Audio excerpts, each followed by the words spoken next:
हम्म। चलिए, आजकल आप लोग बहुत एक टर्म सुनते होंगे, ब्लैक होल।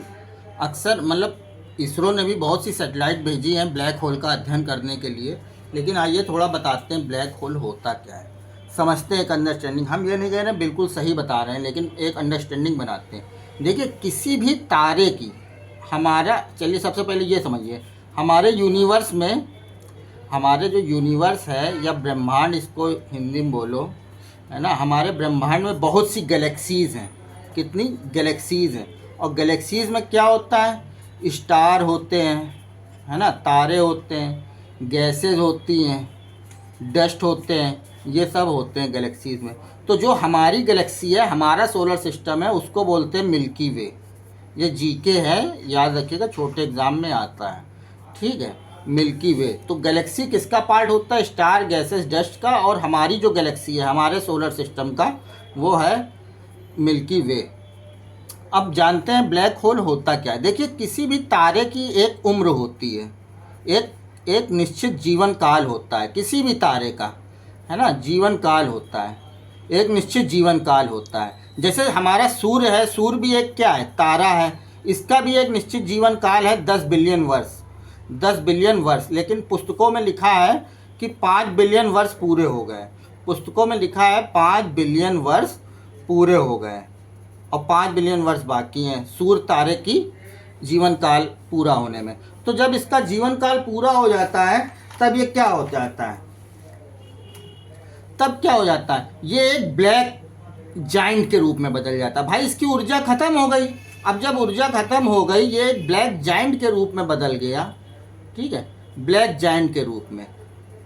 बस यही समझना है कि तारे की एक निश्चित जीवन काल होता है। जब वो जीवन काल खत्म हो जाएगा, तो वो क्या हो जाएगा? जब ऊर्जा खत्म, किसी की भी लीला समाप्त, तो उसमें कुछ भी हो जाएगा, तो ये हो जाता है ब्लैक होल। लेकिन इसकी एक खासियत होती है कि इसमें अगर आप लाइट के कोई भी नियम इसमें फॉलो नहीं होते, लाइट के कोई भी नियम फॉलो नहीं होते, जैसे अपवर्तन या परावर्तन, कुछ भी नहीं लगता। क्यों? क्योंकि इसमें कोई भी लाइट डालो तो ये अवशोषित कर लेता है ब्लैक होल।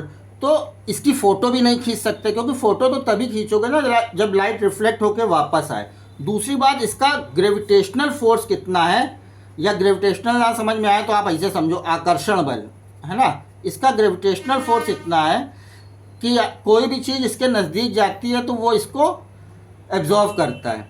लेकिन इसके बारे में अध्ययन चल रहा था, लेकिन पहली बार, विश्व में पहली बार,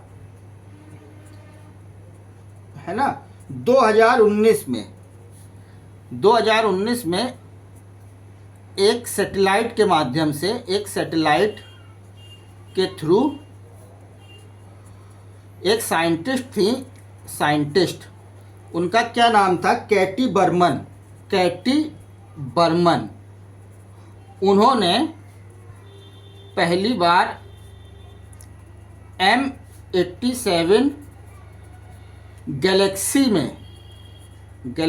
में उपस्थित, हम इसलिए बता रहे हैं कि ब्लैक होल की तस्वीर जारी की, ब्लैक होल की तस्वीर जारी की।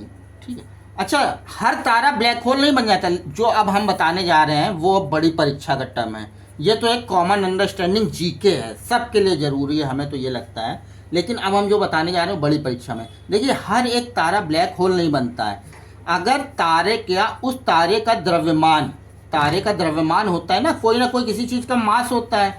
अगर उसका मास 1.4 mg तक है, तो जो है, जब इस तारे का जीवन काल समाप्त होगा, जीवन काल समाप्त होगा, तो ये ब्लैक होल में बदलेगा। ब्लैक होल में अगर 1.4 mg से कम है, mg से कम है, तो डॉफ, बौना तारा जो नहीं बोलते हैं, उसमें बदल जाएगा। बौना तारा, डॉफ स्टार, इसमें बदल जाएगा। इधर mg क्या होता है? सूर्य का द्रव्यमान, सूर्य का द्रव्यमान, सन ऑफ मास। और g क्या होता है? सॉरी, mg नहीं है ये, चंद्रशेखर है ये, है ना। हम आपको बता रहे हैं, याद आ रहा है हमको, एक मिनट रुकिए। ये जो है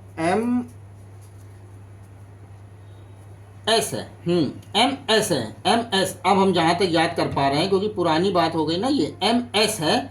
एस माने होता है चंद्रशेखर, चंद्रशेखर ये यूनिट होती है, ठीक है। तो अगर 1.4 ms से तक है तो वो तारा ब्लैक होल में बदलेगा, अदरवाइज 1.4 ms से कम है तो वो तारा ड्वार्फ में बदल जाएगा। ये जो है स्टेटमेंट में आता है, और ऐसे कुछ स्टेटमेंट इससे उठा लिए जाएंगे, इससे प्रश्न बनते हैं। दैट्स इट, यही ब्लैक होल है।